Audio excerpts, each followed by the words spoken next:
আসসালামু আলাইকুম বন্ধুরা, আশা করি সবাই অনেক ভালো আছেন। আমি আপনাদের জালাল। প্রতিদিন তো স্ক্রিন স্ক্রল করে অনেক ভিডিও দেখেন। আজকে ভাবলাম মোবাইলটা হাতে নিয়ে আপনাদের সাথে সরাসরি একটু গল্প করা যাক।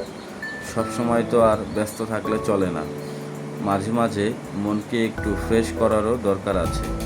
সেজন্যই আমি চলে এসেছি দারুণ একটি জায়গায়, যার চারপাশ যেমন সুন্দর তেমনি এর পেছনে লুকিয়ে আছে চমৎকার এক ইতিহাস।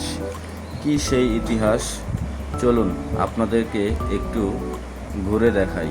আমার ঠিক পেছনে যে বিশাল পুকুরটি দেখতে পাচ্ছেন, এটি কিন্তু কোনো সাধারণ পুকুর নয়।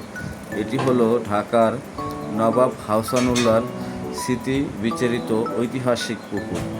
এক সময় ঢাকার নবাবরা এই পুকুরের পাড়েই বসতেন, হাঁটাচলা করতেন এবং আড্ডা দিতেন। আর এর দুপাশ দিয়ে চলে যাওয়া ছায়া ঘেরা সুন্দর রাস্তা, যেখান দিয়ে সারাদিন অসংখ্য মানুষ হাঁটাচলা করে। তো বন্ধুরা, নবাব হাসানুল্লাহর এই ঐতিহাসিক পুকুর আর চারপাশের পরিবেশটা আপনাদের কেমন লাগলো অবশ্যই কমেন্ট বক্সে জানাবেন। ভিডিওটি ভালো লাগলে লাইক কমেন্ট শেয়ার করতে ভুলবেন না। দেখা হবে পরের ব্লগে।